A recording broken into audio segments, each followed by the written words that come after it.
ஏதாவது ஆட்டோ வந்து நம்ம ஸ்விட்ச் ஆன் பண்ணுறதுக்கு முன்னாடி என்ன மெட்டீரியல் லோட் பண்ணுறோமோ லோட் பண்ணிக்கணும். இது வந்து ட்ரை ஏரில் ஸ்டெரிலைஸ் ஆகுது. நம்ம கோனிக்கல் பிளாஸ்க்கு இது எல்லாமே எப்பவுமே நிற்க வைக்கக்கூடாது. படுக்க வச்சு இதெல்லாம் சேஃப்டி நிற்க வச்சா உடஞ்சிடும். ஹீட்டில் லைட்டாக திரும்ப உடஞ்சிருக்கனால இந்த மாதிரி அடிக்கிட்டு க்ளோஸ் பண்ணிக்கணும். க்ளோஸ் பண்ணிட்டு மெயின் ஸ்விட்ச் ஆன் பண்ணுங்கள்.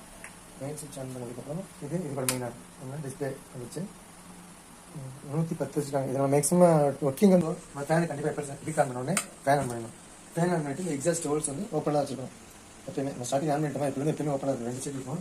அது ப்ளோயர் ஹோல்ஸு ஓப்பனாக இருக்கும். ஓப்பனில் இருந்தால் தான் அவுட் ஏர் வந்து உங்களுக்கு இன்னும் போய் சர்க்குலேஷன் இருக்கிறதா இருக்கும். நம்மளுக்கு என்ன 120 நம்ம செட் பண்ணிக்கலாம். டெம்பரேச்சர் நம்ம செட் பண்ணுறது தான்.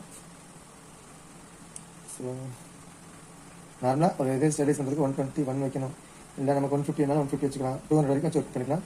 ஒரு மேக்ஸிமம் டெம்பரேச்சர் வந்து 250. நான் ஒர்க்கிங் டெம்பரேச்சர் 200. 120 வச்சுக்கோ. ப்ரொஃபெக்ட் இருந்தால் ஸ்டார்ட் ஆகிருக்கு. இது லோட் இண்டிகேட்டர். ஃபேன் ஆன் பண்ணல அந்த ப்ளோயர் தான் ப்ளோயர், அந்த ஃபேனுக்கான ப்ளோயர் அது ஒர்க்கிங்கில் இருக்கான்னு நம்ம செக் பண்ணிக்கிறணும்.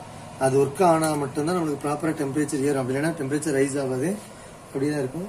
அது தெர்மோகப்பிள் சென்சார் அது கீழே வச்சுருக்காங்க. நேராக தான் அந்த ஃப்ளோயரில் ஏரில் உள்ள டெம்பரேச்சரை மெஷர் பண்ணுறதுக்காக. ஓகே வச்சுட்டு ஃபுல் க்ளோஸ் பண்ணிடுறோம்.